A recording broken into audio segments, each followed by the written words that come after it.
we to say where anybody goes when they pass away? Hey love bugs, welcome to my channel. Let's discuss with author L.A. Logan. On today, we've got quite a few errands to run. I've got a health update to give you, and we're going to talk about the passing of DMX.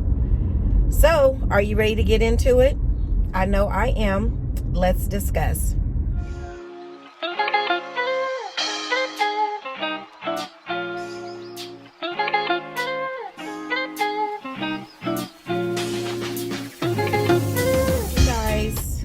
I hope everybody is happy, healthy, and blessed on today.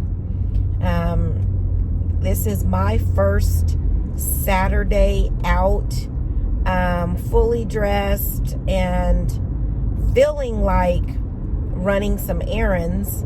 As you guys know, my previous video, I let you know that I've been dealing with vertigo for almost 2 weeks. And today is the first day that I do not feel loopy,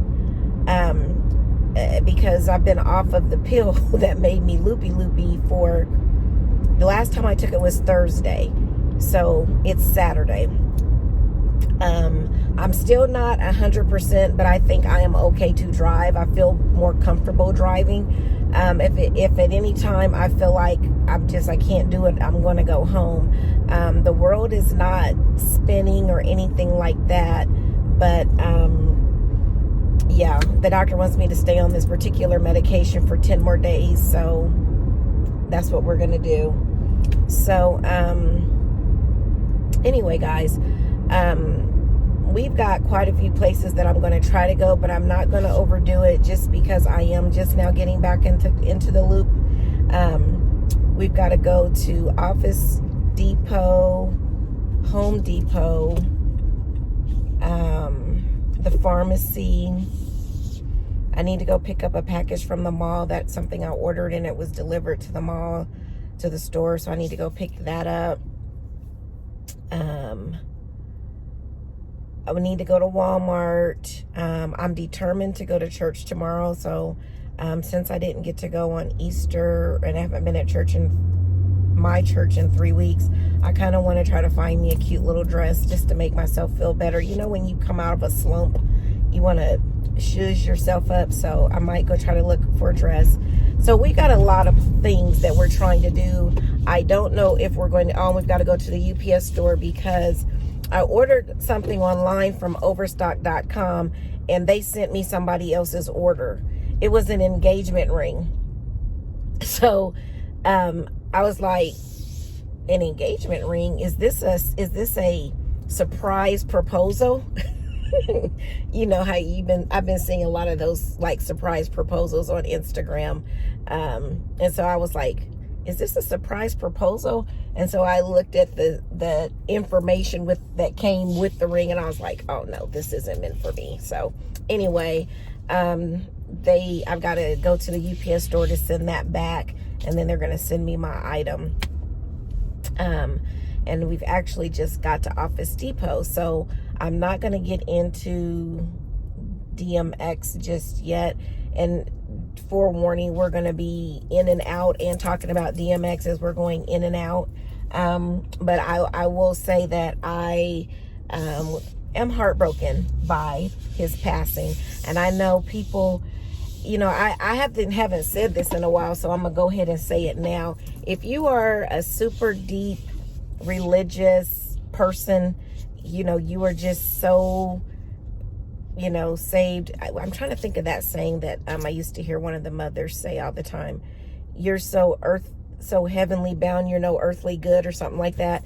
If you're one of those people that you can't have empathy or can't discuss topics that aren't strictly revolving around church, my channel is not the channel for you. I talk about a lot of different things that are going on in the community, and in the news, and sometimes it's related and sometimes it's not. I do want to encourage a person, if you have not made God the head of your life, if you have not accepted Jesus Christ as your Savior, you certainly want to do that. There's no other way around it. I mean, I remember how my life was prior to, and really getting it. I made several mistakes. I still make mistakes, but professing Christ is the head of your life, believing that he died on the cross and died on the cross for your sins and rose from the dead, is so important for you to make that confession, so that you can have eternal life, so that you can you're living this life to live again after you're no longer here. And it doesn't mean that once you do that, you're going to be perfect. It doesn't mean that at all. You're going to still make mistakes. Or whatever your religious background is, you need to make sure that you've made God the head of your life, and that you are living according to how he wants you to live. Are you going to make mistakes? Absolutely, because that's what grace and mercy is for, and that's what he gives you an opportunity to get it right. A lot of people run from the church and run from God because humans put such a heavy bounty on what it means to be saved, what it means to live a life for Christ. You got to build your own relationship with God. And the only way you can do that is spending time with him, talking to him, praying and reading his word. That's what I believe. And that's what works for me. And I used to be hung up on, I don't know how I don't know how to make these real grandiose prayers and big words and, Father, I come before your throne. You hear people that pray and they just use all these words. I was like, I don't know how to do that, so I can't do that.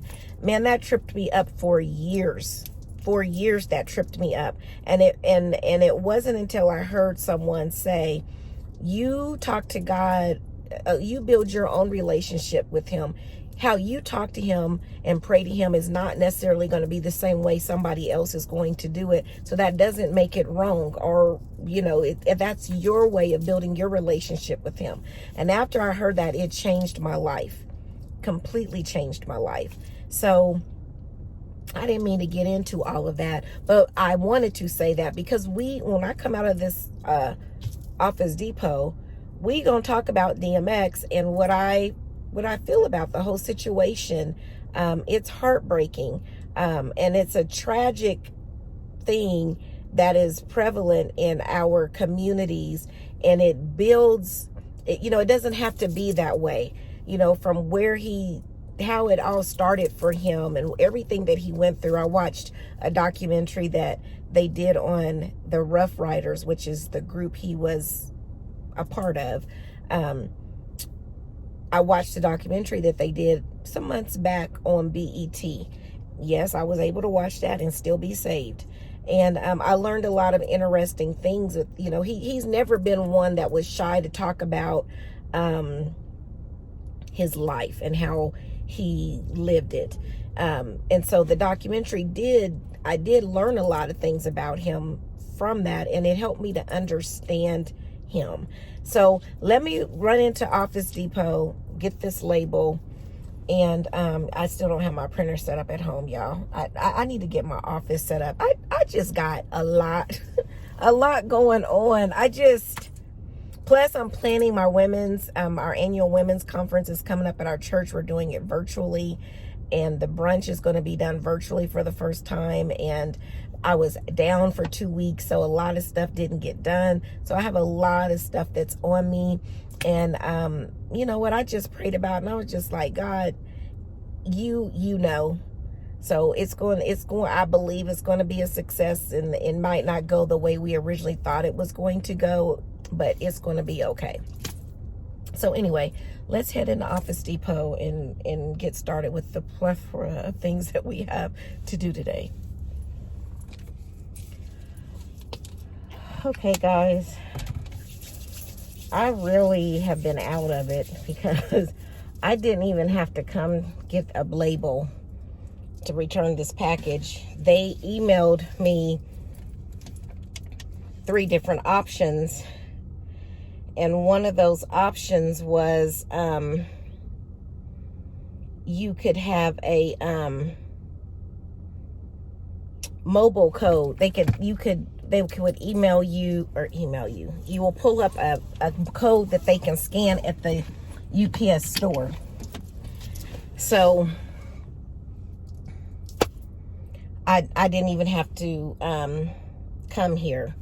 But she did tell me I had to write something on the outside of the box. So by the label. So I'll talk to them about that when we get there. So anyway, as I was saying with DMX, it's just sad that he passed away. There's reports that he, OD'd and it triggered a heart attack, and he was without oxygen for over 30 minutes when they found him, which caused the brain damage, and then his organs started to shut down, and then he passed away a week after he was found. Some people would be like, would have no empathy for him or his situation. Drug addiction is a demon. I mean, it is something that some people just have a hard time shaking. I've had family members who have had drug addiction or currently are addicted. And they really do want to do the right thing. They really want to be clean and sober. But sometimes they just can't shake it. It's so heavy on them. And I really think that is what happened with DMX. I mean, he had a lot of trauma, childhood trauma. He just grew up rough. And I know people are going to say, well, a lot of people grow up that way. That's no excuse. It's a decision. It's a choice. You got to want to do right. You got to want to do better. For some people, it's just not that easy. I'm sorry about the light, guys. It's just not that simple.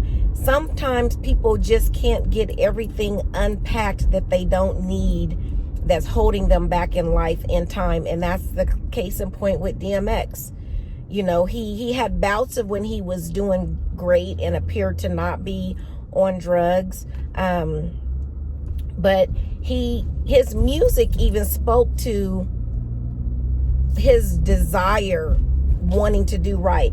He has 2 songs that I really like, and I like it because of the lyrics. People, I like music for different reasons, mainly because I like the writing, and I think that's because I'm a writer. But his lyrics, the same thing with Nipsey Hussle. I loved the lyrics. I like to listen to the lyrics. So what are they talking about? I'm not into the music where, it's just negative, and degrading, that, and promotes violence and all that. It's not my thing. But I like to hear different types of music and what they are saying. And the 2 songs that DMX has that I really, really like is A Minute for Your Son and Slippin'. If you listen to the lyrics of what he is saying in those 2 songs, you hear a man who has been through some stuff. He tells a story about his life of wanting to do the right thing, but just being, controlled by his environment, by his demons. He never shied away from that. And so you hear people saying, well, we know where he went, because he died on the same day as the king. And they're saying that they, one went to heaven, the other one didn't. Depending on who you talk about, depends on which one went where. But who are we to say where anybody goes when they pass away? I mean, they might die in some some not so favorable circumstances, doing some not so favorable things, but we don't know what their last second was, if they had an opportunity to get it right or not. I always say that people are going to be surprised at who gets in and who doesn't. It's not for me to judge, did DMX make it into heaven or not. I know, I can only imagine what the conversation was like with him and God when he got to the gate, because he struggled with a lot of demons. He started doing drugs heavy drugs at an early age, and he just couldn't shake it. With his drug situation, he wasn't one of those people like, you didn't hear about him being just completely violent. And he when he was on the show with Ayana, Fix My Life, I remember watching it. I don't remember all of it, but I do remember he was very volatile. He was high. She even recognized that he was high, that he wasn't sober. When a person is high on drugs, they are not themselves.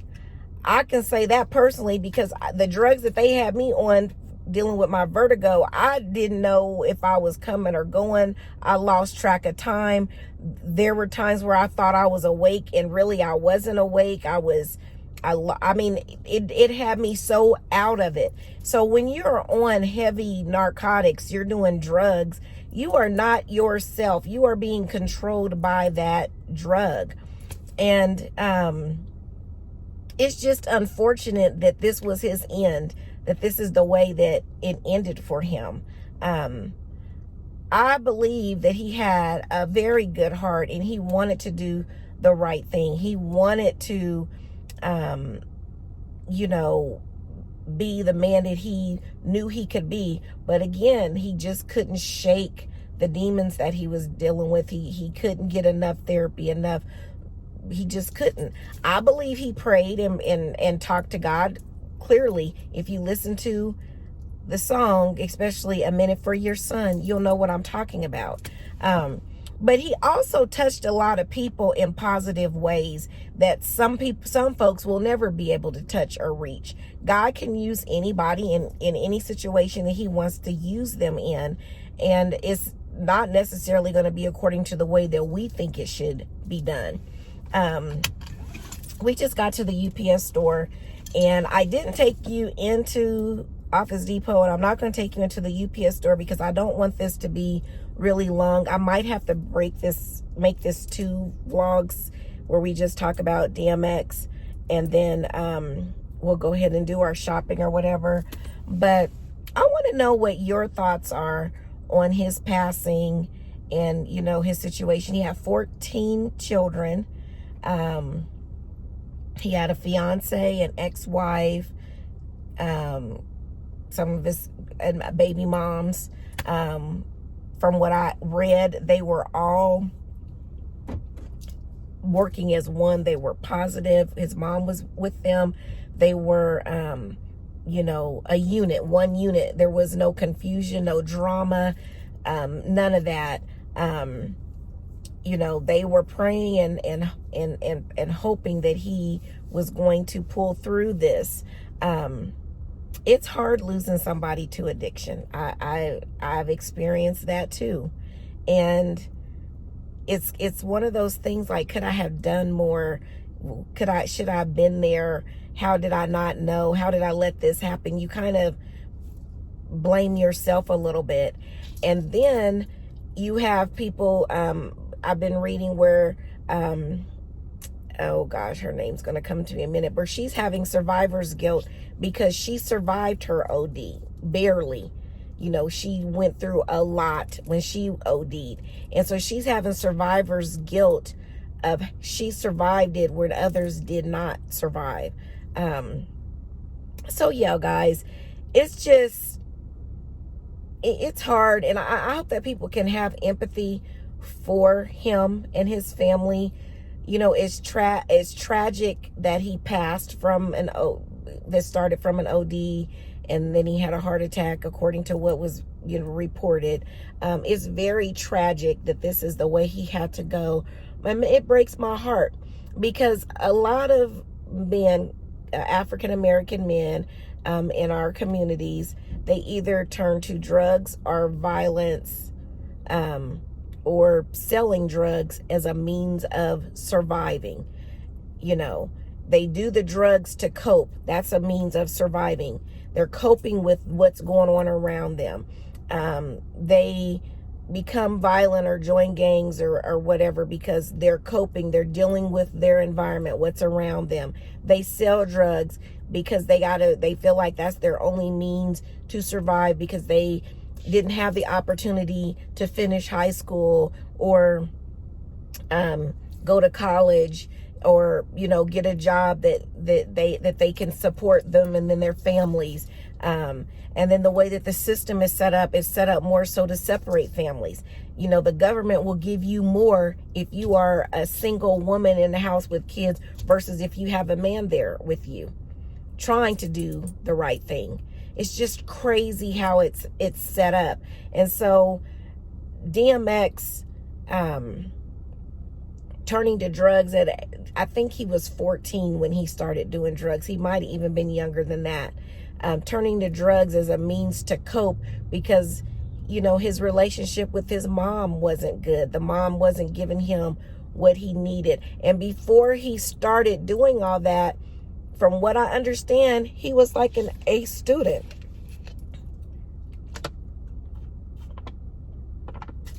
Excuse me, guys. You know, he was a good student. Excuse me, but when you are in a home environment that's not conducive to learning and prospering, excuse me, you know, it changes how you do things. I don't know what's going on. Well, yes, I do. It's my allergies.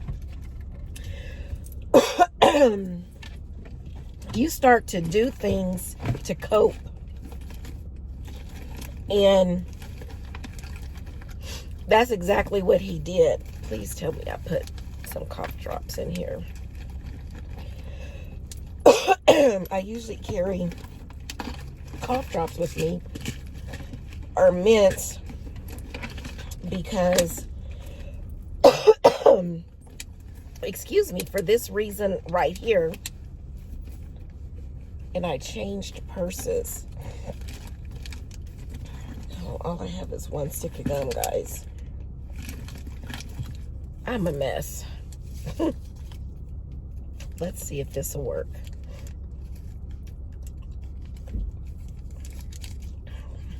Do a half a stick of gum. So yeah, it's hard for a child to prosper if they're not getting what they need at home. Not saying that that's for all kids, because I do know people who come from a very unstable home environment and they've done well for themselves. But that doesn't mean for those who didn't, they're less than. They should be looked down upon. They should be treated as though that's what you get because you didn't try harder, or that's a choice that you made. You got what you deserved. You guys, that could be us. If you ever just stop to think when you're judging people's situations, if you ever just stop and put yourself in that position, you should have a little more compassion, because you would want somebody to have compassion for you. You know? Because it could be us. We could be that person that's strung out on drugs and can't fight our demons off enough, and we end up succumbing to addiction. You know, we could be that homeless person. We could be that person that keeps making mistake after mistake after mistake after mistake and just can't get it right. So we really need to stop thinking so highly of ourselves and start having a little more compassion for people and praying for them. DMX was beloved by many in his community. He helped a lot of people. A lot of people looked up to him, even though he had those things he was struggling with. He touched people that I could never touch, that some of you could never touch. He was able to do that. And with that, you know, I just hate that this happened to him. It breaks my heart. And I am praying for his family, his kids, his mom, his fiance, his kid's mother, ex-wife, his friends and family, those people that really knew him. You know, it kind of hurts almost like when Nipsey died, but the difference was Nipsey's was a tragedy. You know, he was murdered, so it hurt in a different way. But DMX, man, 50 years old. Man.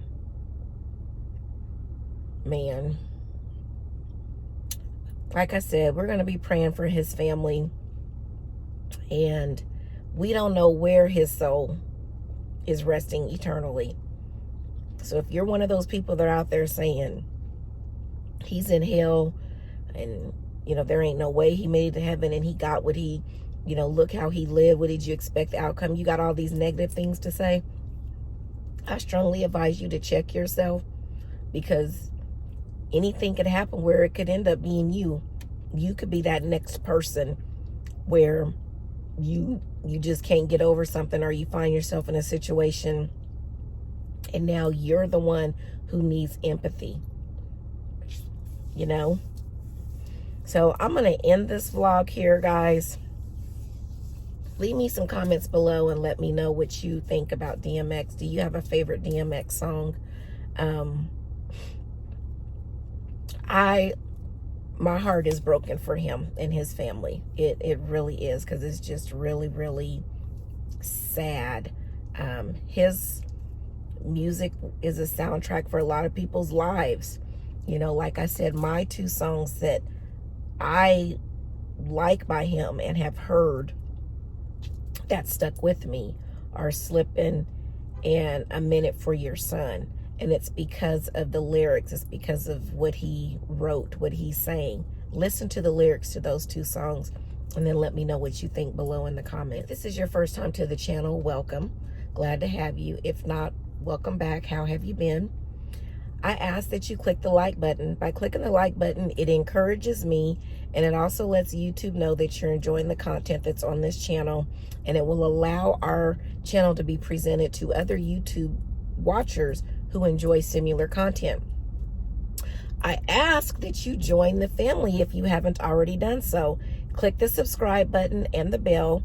The bell will allow you to be notified when new content has been loaded to the channel. I ask that you also share the video. We're trying to grow our channel to 100. I know that doesn't seem like a lot, but it is for me.